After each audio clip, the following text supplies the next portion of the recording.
Salutations, my friends. It's me, Scott McClelland, here in the Diablo Manor. Well, I am going to talk about something that's very close to my heart today. Something I rather enjoy. It's a new type of genre of horror that's come out in the past decade that they call fable horror. Now, there are many movies in this past decade that have played on this, such as Pan's Labyrinth and Midsommar and, well, Shape of Water and The Witch. Today, I won't be talking about any of those. Instead, I want to talk about real fables. Movies that are based on things that have been around for over a millennia. And, well, the first movie I'm going to speak of is called Antlers. Now, this just came out over the past year, and it's produced by Guillermo Del Toro and J. Miles Dale. Now, anybody that knows me knows that I did a film in 2000 called Blood Moon, which was produced by J. Miles Dale. Now, Dale has this wonderful proficiency at creating movies based on fable ideas. Blood Moon was based on the idea of a werewolf. And this movie, Antlers, is based on the North American Indian, creature, spirit as it were, the Wendigo. Now, this is a monster that eats human prey. And, it sometimes will actually transform from human into a Wendigo because of great weakness or great greed. Now, this movie itself is rather intriguing because I didn't know what I was going to expect. I knew, being a Guillermo del Toro film, that it was going to be rather, tasty. But I wasn't sure exactly where it was going to go. And the thing that always excites me about Del Toro's work is he shows things through a child's eyes, much like in Pan's Labyrinth or even Mama. He sees things in a rather frightening way because, children sometimes don't just shy away from the monster. Sometimes they befriend the monster.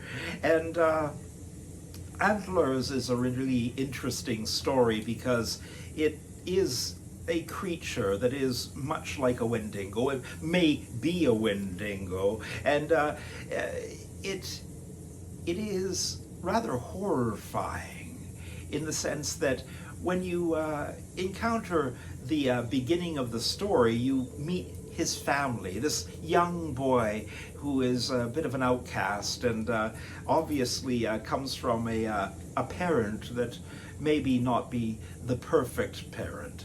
And that's a good beginning. He also has a little brother. Now, the protagonist in the story is a child of 12, and his brother is a child of 7.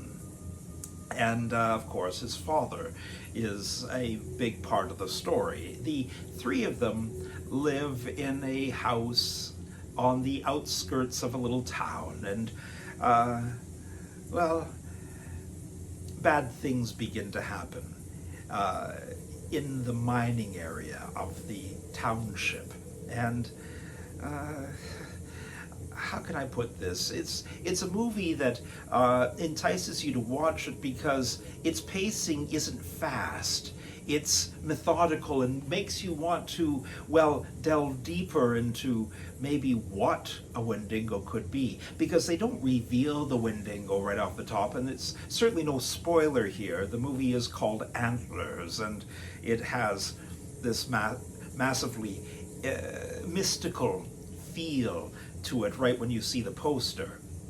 But that being said, I really enjoyed Antlers. I thought it was a lot of fun, but it felt like something I had watched a few years previous. There's a movie that came out that is, I think, one of my favorite monster horror films of this time period in history, called The Ritual. Now, this was produced by Andy Serkis. Now, for those of you that don't know, Andy Serkis was the actor who played Gollum in Lord of the Rings and, well, The Hobbit. And ultimately, he has been in many other wonderful films because of his abilities, including, again, using CGI as a character, being King Kong himself. And how wonderful is that? But getting back to it, this movie, The Ritual, is very, very scary.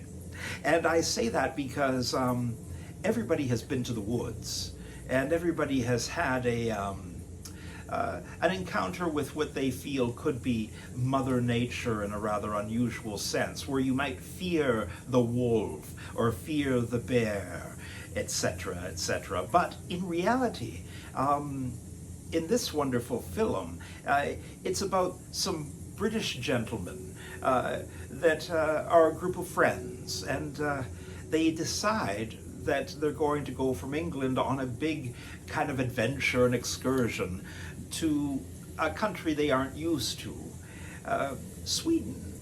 And in going there, they decide that they're going to hike through the Swedish mountains. And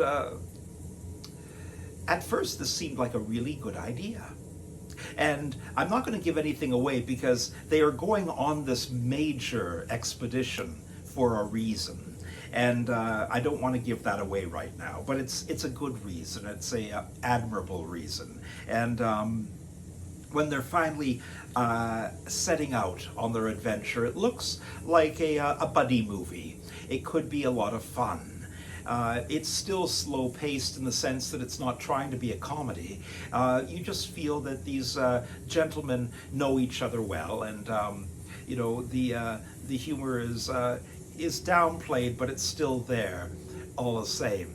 Now, the movie itself, the reason that I think that it feels much like this movie Antlers, which is of course a movie that came out later, is the fact that, again, we're dealing with a mythological creature as the movie progresses.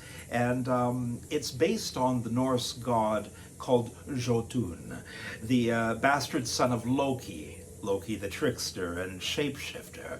And ultimately, this creature is not a human-sized, god. It's bigger than all the other gods, and it makes it even more frightening and ominous when encountered. You know that you're not dealing with something of this realm when you see just the magnitude of what this beast is capable of. And The Ritual begins as a modern-day adventure, in a sense, for these gentlemen from England, but as things play out, it becomes rather apparent that there's a primal side to life, and what they begin to encounter seems a lot more ancient than anything that they understand with their cell phones and computers, etc. So I'm bringing all of this up because I have a fine love for monsters, and of course monsters come from fables, and over the course of time I will be bringing up other movies like Pan's Labyrinth and The Witch and Midsummer, but not during this episode. I just wanted you to see that there are some things that you can kind of tie together if you want to kind of like have a special double feature night at home. And I really think that it would be a good idea for all of you to maybe sit down one evening with your bestie and watch Antlers first and The Ritual second. They're completely different storylines, one taking place with North American Indian lore and the other taking place with, Danish lore and Viking lore, as it were. But they both feel the same in a lot of ways. And the creature in both these films has this grandeur to it that comes across like they could be cousins. And I know that that was not something that they were going for, but it's definitely something that I felt as I watched both of these films over the past 24 hours. This is, again, something I'm hoping that you'll enjoy. And although this might be a shorter episode today, I wanted to pipe in and let you know that if you are in the mood for a good monster film that isn't a kaiju, big Godzilla or King Kong type movie, or a Marvel comic larger than life type thing, then this is the gritty horror you might be looking for. Yes, these movies, both of them, feel real all the time. It doesn't come across as a fairy tale. It doesn't come across as something that is fantasy. You kind of, again, feel like the fly on the wall watching something unfold that really is rather horrific. And I do hope that you enjoyed it or will enjoy it as much as I did. But now, I leave you to your own volition. I thank you so much for joining me again, and please share the hell out of this little station I'm creating, because I would love to see you again real soon. But now, my friends, please kick back. Find yourself some comfortable area in your house with pillows and maybe a large blanket that you can hide behind, and enjoy the ritual and Antlers. You won't regret it.